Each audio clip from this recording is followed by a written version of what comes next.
Hello, I'm in a 2017 Nissan Sentra, and today I'm going to show you how you would add power steering fluid.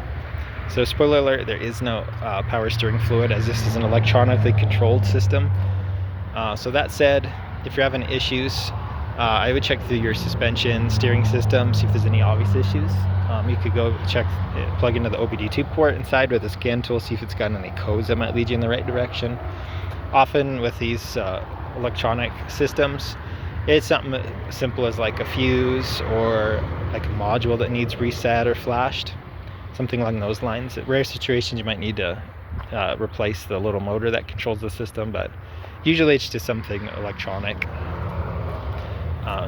But yeah, like I said, check fuses, things like that, and hopefully that fixes your issues. But I hope this was helpful, and I hope you have a wonderful rest of your day.